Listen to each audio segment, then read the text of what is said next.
Hello bachcho, let's see the following question. When a beryllium 94 atom is bombarded with alpha particles, one of the product of nuclear transmutation is 6C12, the other is हमें क्या दिया है basically एक nuclear reaction दिया है जिसमें beryllium के साथ क्या रिएक्ट करेगा अल्फा पार्टिकल जो है वो दोनों रिएक्ट करेंगे तो एक तो जो हमारे पास प्रोडक्ट बन रहा है that is C612 means carbon बन रहा है अदर इज दूसरा क्या होगा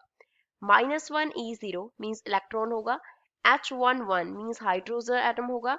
D12 ड्यूटेरियम होगा 0N1 न्यूट्रॉन होगा. So first of all, we will talk about the key concept used in the question. इस question पे हम क्या key concept apply करेंगे यहाँ पे हम concept apply करेंगे कि जब भी हमारे पास एक nuclear reaction occur करता है nuclear reaction occur करेगा तो जो हमारे पास sum होगा sum of atomic number of reactants जो रिएक्टेंट्स हैं उनके एटॉमिक नंबर का जो सम है वो इक्वल रहेगा कि इसके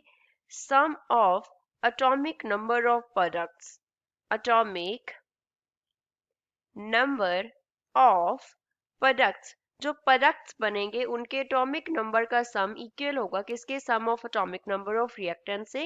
and same is apply to the mass number same is for mass number इसका क्या मीन्स है सेम का क्या मीन्स है कि sum of mass number of reactants will be equals to sum of mass number of products. अब जो reaction हो रहा है वो क्या है पहले हम वो लिखते हैं रिएक्शन इज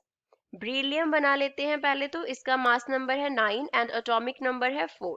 प्लस इसमें हमने बम्बार्ड किया है अल्फा पार्टिकल क्या होता है हीलियम न्यूक्लियस हीलियम का मास नंबर 4 हो गया एटॉमिक नंबर कितना होता है 2 होता है चेंजेस टू एक तो हमारे पास कार्बन बन रहा है इसका एटॉमिक नंबर है 6 एंड मास नंबर है 12 प्लस यहाँ पे एक्स पार्टिकल बन रहा है एक्स क्या है वो फाइंड आउट करना है इसका एटॉमिक नंबर Z है मास नंबर सपोज A है पहले हम क्या करते हैं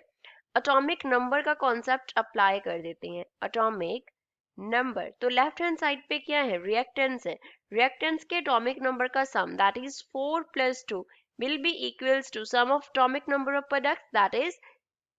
6 + Z. तो इसको सॉल्व करके जो Z है उसका वैल्यू कितना आ जाएगा 0 आ जाएगा तो एटॉमिक नंबर कितना रहेगा 0 रहेगा एंड अब मास नंबर फाइंड आउट करते हैं कि मास नंबर कितना होगा x का तो मास नंबर का भी यही कॉन्सेप्ट है हमारे पास sum of mass numbers of the reactants 9 + 4 हो गया will be equals to sum of mass numbers of the products that is 12 + A हो गया तो इसको सॉल्व करके A का जो वैल्यू है वो हमारे पास कितना आ गया 1 आ गया मीन्स x पार्टिकल क्या होगा इन दोनों से हम लिख सकते हैं कि x 0 1 ऐसे डिनोट करेंगे तो इस तरीके से हम किस पार्टिकल को डिनोट करते हैं न्यूट्रॉन को atomic number 0 and atomic mass is 1 mass number is 1 so D is the correct answer for the given question. I hope you understood it well. Thanks.